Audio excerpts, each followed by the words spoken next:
Hey guys, karong adlaw ay magbalenta sa ato mga fingerlings, tilapia fingerlings nga dito sa mud pond para mag-grow out na natin sila. So ito na yung galon, nakasulod na siya sa plastic bag. Doldol raman po na itong mud pond. Ato siyang ihatod dito na okay. Nare sa tubangan sa balayang among kuhan. Mud pond, natong iba na dito kay para mag-grow out mga 1 month old na ni siya kapin. Hindi ko kakuha sa size. Basta ready for growth na ni. Di na ni walusot sa screen. Dili na ito sa patubon. Kaya ko siya space. Butang nato siya space cage guys. Ito itong gigama previous kay nalagay mga predator sa gawas. Hindi na ito makontrol sa katong poison siya.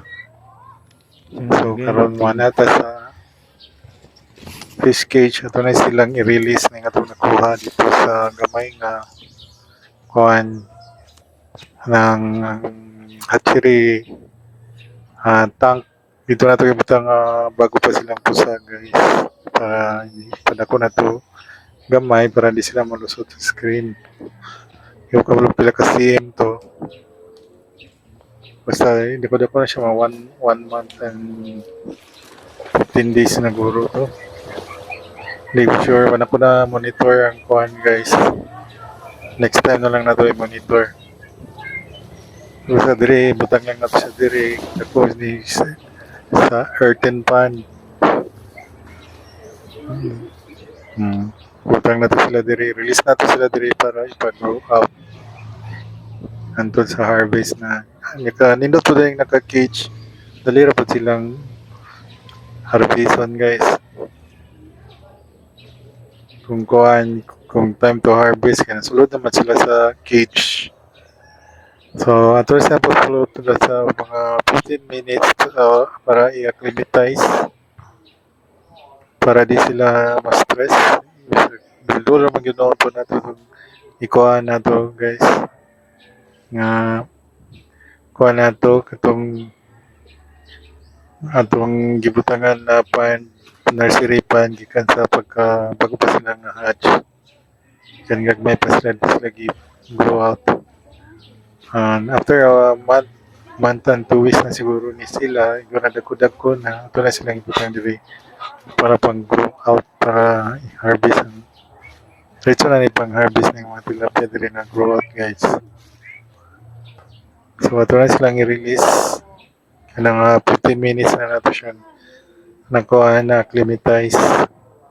Kailangan man yung temperature dito sa pikas nga tangke diri sa grow out earthen pond.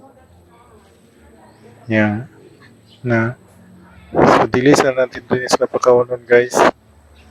Kay nag-acclimatize pa ni sila. Ma-stress sila. So, dili sa food. The following day, na nato siya pakawanon hinay-hinay. Bago pa man sila sa ilang kuhan environment. So yan, na-release na nato lang. Okay, so mawala na siya guys. I-update ra ko niyan tamo pag harvest time. Ato ra pa ni silang kuhan.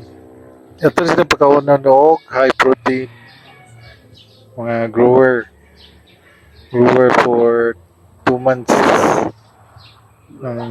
After sa grower mo finisher na guys. Okay, so thanks for watching guys. Keep safe and God bless na po yung mga pagkutana. Kung saan pag-alaga koi fish o kaning mga tilapia fish, pangutana lang mo guys. Kaya akong i-share sa inyo Okay, so see you on my next video. Thanks for watching. Bye for now. God bless. And follow for more.